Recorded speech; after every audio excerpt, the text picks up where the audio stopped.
Today, the Kurdish Regional Government, or KRG, held a non-binding pro-independence referendum. Despite pressures and warnings issued by the international community, KRG officials are determined to use this opportunity to push for the historic dream of an independent Kurdish state. But there is more than meets the eye to this bid for statehood that could rapidly destabilize the region. Masoud Barzani, the current leader of the KRG and head of the Kurdish Democratic Party, has several domestic issues to contend with that indicate a lack of readiness for the KRG to establish an independent state.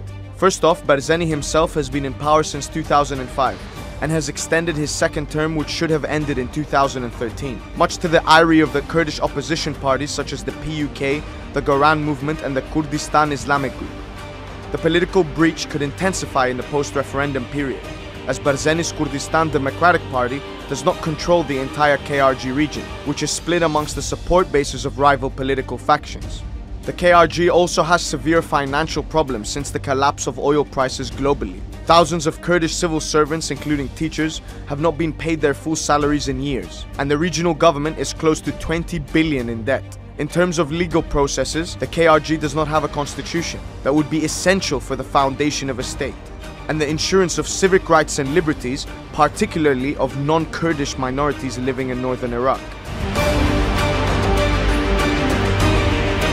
Northern Iraq is not only home to Kurds, but also to thousands of Turkmen, Arabs, Assyrians and Yazidis. Since the rapid expansion of Daesh into northern Iraq in 2014, Kurdish Peshmerga forces have expanded their reach, taking control of key cities such as Kirkuk that were under control of the central government in Baghdad before 2014.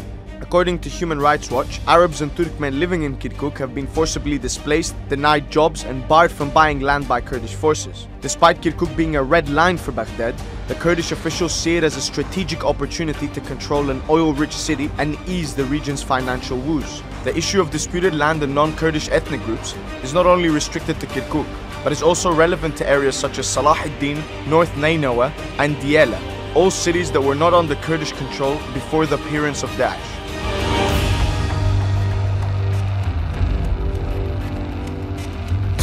Apart from Israel, all other major regional and international powers have warned of the high risk of this referendum. Turkey has opposed the referendum and warned that it could lead to a new civil conflict in Iraq. Ankara is also concerned of how this independence bid could spark further separatist movements in Syria. The US also sees tension between the KRG and Baghdad as a major weakness in the fight against Daesh. This tension could materialize into more than just a lack of cooperation, as the Iraqi Supreme Court has given the green light to use all means necessary to stop the referendum from happening. Iran, a powerful player in the Iraqi theater, is also strongly opposed to the referendum, with some fearing Iranian-backed Shia militias triggering violence, particularly in disputed areas such as Kirkuk. So with international condemnation, internal woes, and fear of conflict and instability, will Masoud Barzani's dream of independence be viable, or is he just playing with fire?